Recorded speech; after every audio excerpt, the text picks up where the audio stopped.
চৰকাৰে বা মই বিভিন্ন মিটিঙত ঘোষণা কৰা আঁচনিসমূহ ৰূপায়ণৰ কামত ইতিমধ্যে আমি জপিয়াই পৰিছোঁ।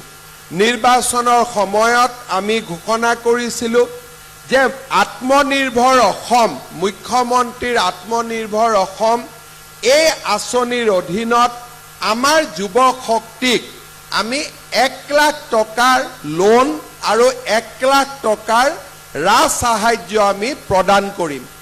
এই আঁচনিখনৰ অধীনত ইলেকশ্যন হৈ যোৱাৰ লগে লগে আমি ল'ৰা ছোৱালীবিলাকৰ ইণ্টাৰভিউ লোৱা আৰম্ভ কৰিছোঁ আৰু ছেপ্টেম্বৰ মাহত আমি 30,000 যুৱক যুৱতীক 1 লাখ টকাকৈ সাহায্য প্ৰদানৰ বাবে আমি তীব্ৰ গতিত আগুৱাই গৈছোঁ।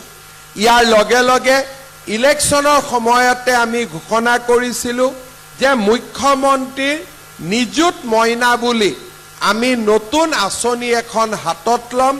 সেই আঁচনিখনৰ অধীনত আমাৰ যিমান ছোৱালী এইবাৰ কলেজত এডমিশ্যন ল'ব তেওঁলোকক আমি 10,000, 12,500 আৰু 25,000 টকা বছৰি আমি তেওঁলোকক বৃত্তি হিচাপে আগবঢ়াম।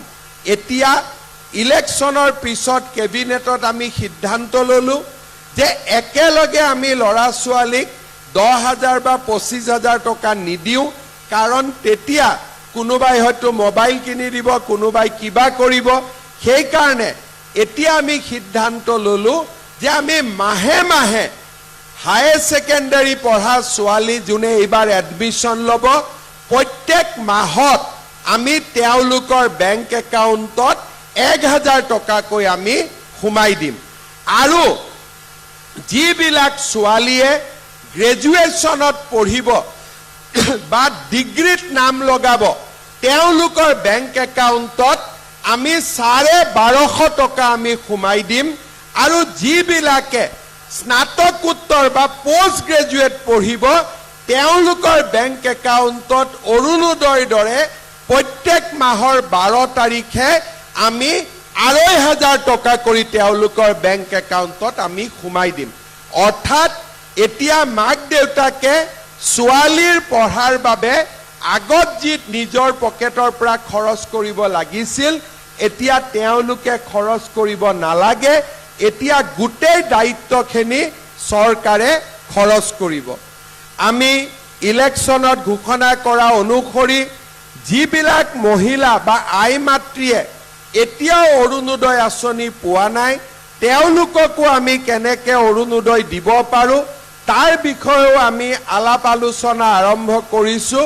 আৰু এমাহৰ ভিতৰতে আমি অৰুণোদয়ৰ নতুন নিয়মৰ মাজেৰে সকলো মহিলাকে যাতে অৰুণোদয় দিব পাৰোঁ তাৰ বাবেও আমি ব্যৱস্থা লোৱাৰ দিশত আগবাঢ়িছোঁ। অৰ্থাৎ যেনে কথা তেনে কাম আমি সেই দিশত আগবাঢ়িছোঁ।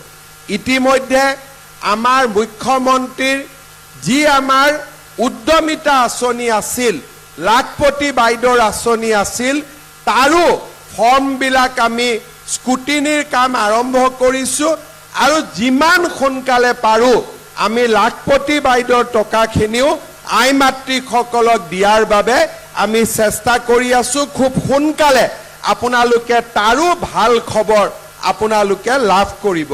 তাৰ লগে লগে আমাৰ মাইক্ৰ' ফাইনেন্স লোনৰ স্কিমত যিসকল মহিলাই 50,000 টকালৈকে লোন লৈছিল তেওঁলোককো অহা ছেপ্টেম্বৰ মাহত আমি তেওঁলোকৰ লোন বেংকত ঘূৰাই দি আমি NOC আমি মিটিং পাতি NOC দিয়াৰ কাম আমি হাতত ল'ম। অৰ্থাৎ ইলেকশ্যনৰ সময়ত মই যিমানবিলাক কথা কৈছিলোঁ এই গোটেইবিলাক কথা আখৰে আখৰে পালন কৰাৰ বাবে আজি আমি আগবাঢ়িছোঁ আৰু গোটেইবিলাক কাম আমি কৰিম সেই দিশত আজি আমি আগবাঢ়িছোঁ।